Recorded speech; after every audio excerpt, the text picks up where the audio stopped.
It was a calm night in Mecca.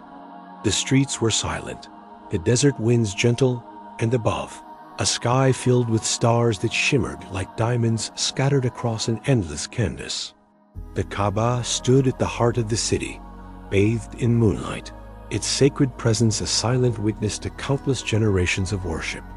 But on this night, something extraordinary was destined to occur. A journey unlike any other in history. Why did it begin in such stillness? Perhaps so that the heart could hear every whisper, every sign, without distraction. In that sacred stillness, the angel Jibreel descended, radiant with divine light.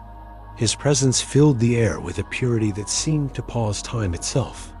Beside him stood the Buraq, a majestic creature, pure white, larger than a mule, but smaller than a horse, its stride reaching the farthest horizon.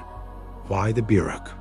Because this was a journey beyond the limits of human strength, a journey to realms unseen. With Jibreel guiding, the Prophet mounted the Buraq, and in a heartbeat it traveled across deserts, valleys, and rivers, the earth folding beneath them. The air rushed past, stars streaked overhead, until they reached Al-Aqsa Mosque in Jerusalem.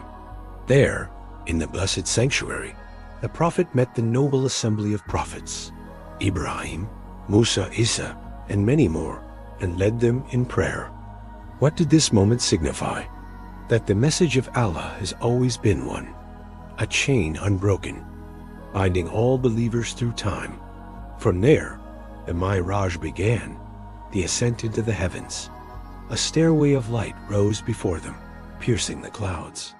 As the Prophet ascended, the first heaven opened, and he met Adam, the father of mankind. Each level revealed another prophet, Isa and Yahya, Yusuf, Idris, Harun, Musa, and finally, Ibrahim at the seventh heaven, each welcoming him with peace.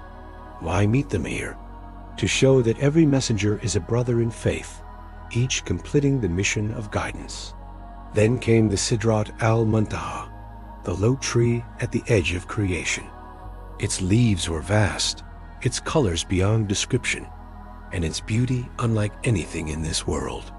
Beyond this point, no creation could pass, only the messenger advanced. There, in the presence of Allah, the command of 50 daily prayers was given. On his descent, the Prophet met Musa, who advised that the number be reduced for the ease of the people until it became 5, a mercy, yet equal in reward to 50. Why prayers? Because they are the believer's direct audience with the Creator, a journey to Him 5 times a day. With the mission complete, the Prophet descended, returning to Al-Aqsa, mounting the Buraq once more, and crossing the silent lands back to Makkah. The city remained asleep, unaware that in a single night, their messenger had traveled to the heavens and returned. What does this story remind us?